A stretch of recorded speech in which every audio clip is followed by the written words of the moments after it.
안녕하세요. 새벽하늘 김태훈입니다. 3월 넷째 주, 마지막 주죠. 부동산 시황과 경매 시황 살펴보도록 하겠습니다. 서울은 여전히 하락 중인 가운데 매수 심리는 지난주에 살짝 보합, 살짝 하락을 좀 했어요. 그런데 지금 거래 지수가 큰 폭으로 상승을 했어요. 이 정도 상승폭이면은 우리 그 과거에 23년도 1월부터 이제 좀 거래가 이루어지기 시작하면서 좀 반등을 시작을 했어요, 서울이. 그게 한 요 정도 시기였는데 지금 여기에 비교를 해서 지금 쭉 심리가 올라가서 한 5월에서 6월, 그리고 결국은 8월 정도에 이제 정점을 찍고서 계속 상승을 했었는데 지금 거의 한 5월 정도, 5월, 6월 요 정도 수치까지 지금 상승을 했어요. 이 거래 자체가 지금 같은 시장은 이렇게 좀 침체가 되어 있는 시장은 거래가 얼마나 이루어지느냐가, 그러니까 거래가 활발해지느냐가 굉장히 중요하거든요. 그런데 지금 서울의 거래는 이렇게 좀 활발해지고 있다라는 거를 좀 주목해 볼 필요는 있어 보이고요. 전세도 지금 수급 지수가 계속 상승을 하고 있죠, 서울이. 뭐 상승폭이 제법 커요. 그리고 뭐 지난주에는 살짝 보합을 하긴 했는데 서울의 전세도 좀 심상치 않은 분위기예요. 네, 거기다가 거래 지수, 전세 거래 지수 또한 계속해서 지금 오르고 있죠. 오르고 있는데 서울 중에서 이 지역만 전세 가격이 하락하고 있는 지역이 있어요. 아마 관심 있는 분들은 아시겠죠. 어디? 네, 강동구예요. 왜 그러냐면은 뭐 아실 거예요. 그 분상제 아파트 그 의무 거주, 그러니까 거주를 해야 되는데 그 거주 기간이 그 거주 의무가 한시적으로 유예가 됐단 말이죠. 그러면은 이제 그 매물들이, 그러니까 전세 매물들이 많이 나올 거란 말이에요. 이제 그런 영향 때문에 그 강동구 지역, 그러니까 유독 지금 강동구 지역에 그런 아파트들이 좀 많아요. 더군다나 그 둔천동에 굉장히 유명한 아파트 있잖아요. 그 재건축. 네, 올림픽 파크 포레온. 12,000세대가 넘어요. 어마어마하게 큰 대단지인데, 그 아파트 또한 이제 전세 매물이 계속 나오고 있거든요.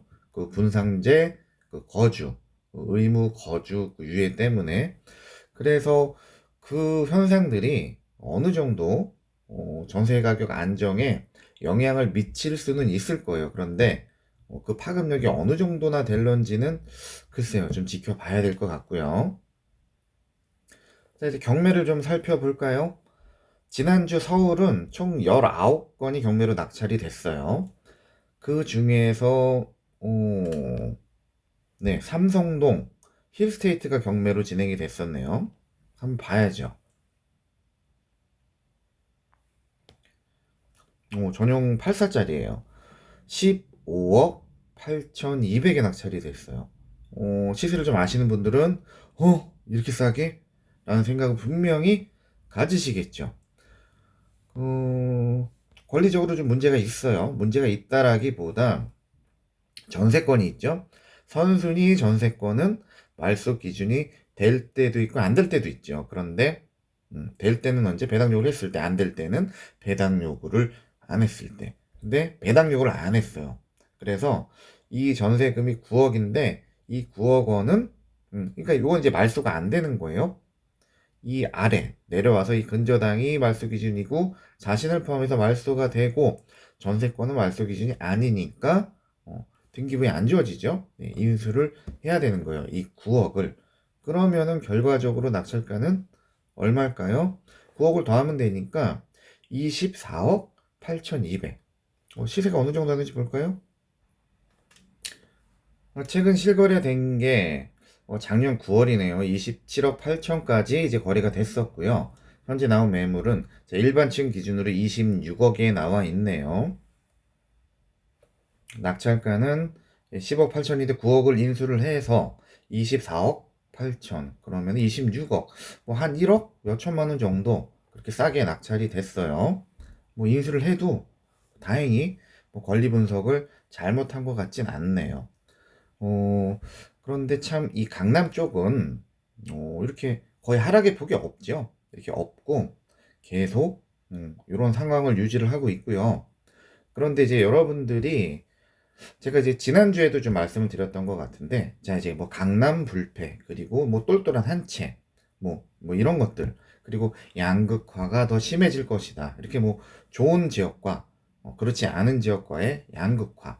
그렇지 않은 지역들은 하락폭이 굉장히 크고, 뭐 앞으로도 전망이 좀 불투명하다. 하지만, 이렇게 강남처럼 좋은 곳들은 계속해서 가격이 오를 것이다.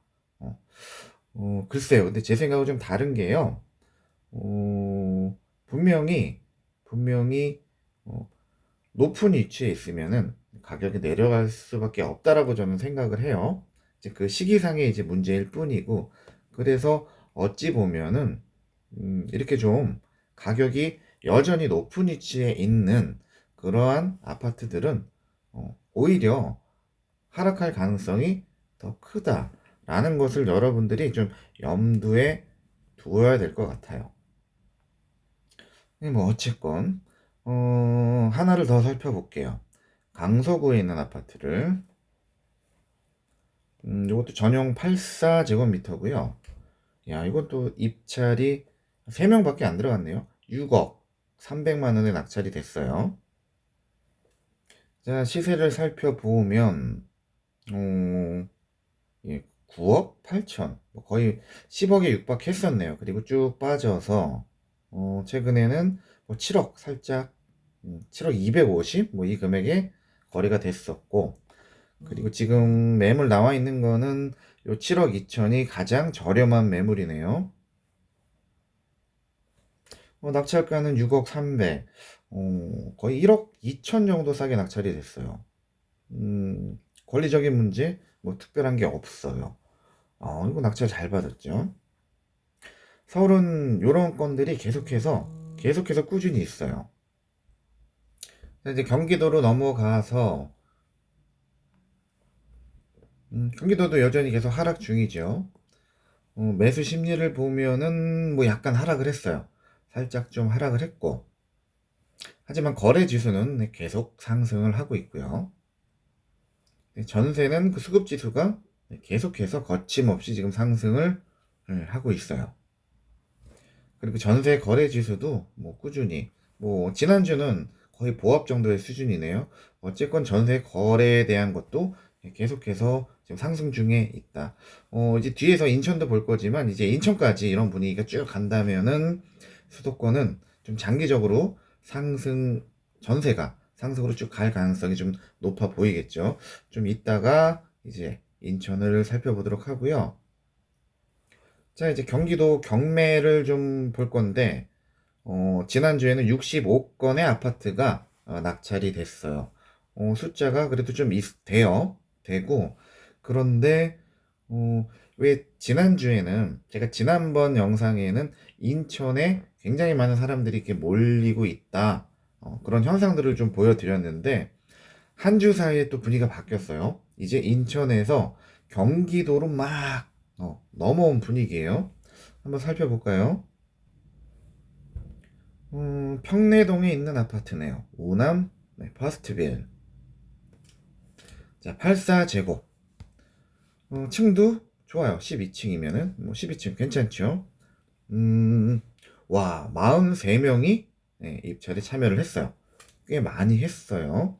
3억 3,690만 원에 낙찰이 됐죠. 시세를 한번 살펴볼까요?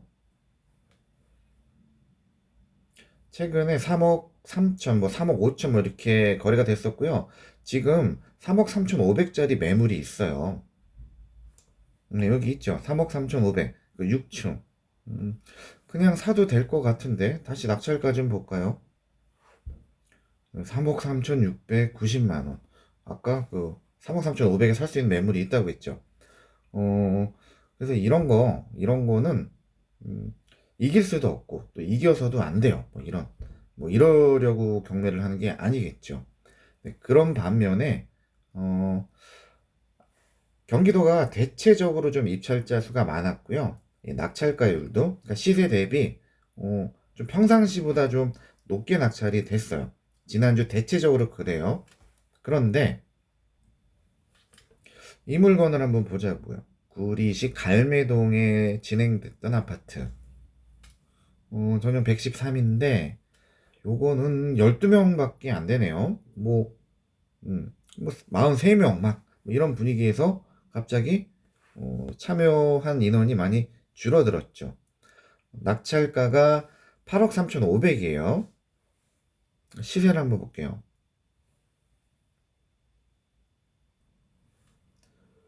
최근에 낙찰이 된 게, 이게 뭐 한때는 뭐 12억이 넘었었어요. 그러고 쭉 빠져서 최근에 9억 5천까지 거래가 됐었고요. 근데 지금 매물 나온 거를 보면은, 일반층 기준으로 11억이에요. 11억에 지금 매물이 나와 있고, 낙찰된 가격은 8억 3,500. 그럼 이거 호가를 기준으로 한다면은 어마어마하게 싸게 낙찰했죠. 2억 넘게 싸게 된 거잖아요. 네. 지금 이런 낙찰도 있다. 권리적인 문제 특별히 없어요. 뭐 등기부상 문제 없고요. 임차인이 있긴 하나 지금 대항력 자체가 없기 때문에 권리적인 문제가 없다라는 거예요. 그래서 항상 제가 지난주에도 인천 사례 보여드렸었죠. 뭐 정말 많은 인원들이 입찰에 참여를 해서 거의 시세와 비슷한 가격 또는 시세보다 오히려 높게 그렇게 낙찰이 되는 그런 사례도 있는 반면에 같은 공간에서 같은 날에 진행이 됐지만 이렇게 굉장히 싼 금액으로 낙찰이 된 이런 사례들도 있다.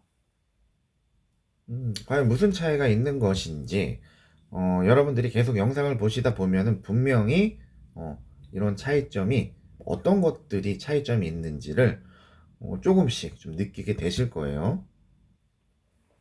자, 이제 마지막으로 인천으로 넘어가서 인천 전반적인 매매 가격은 이렇게 좀 보합이에요.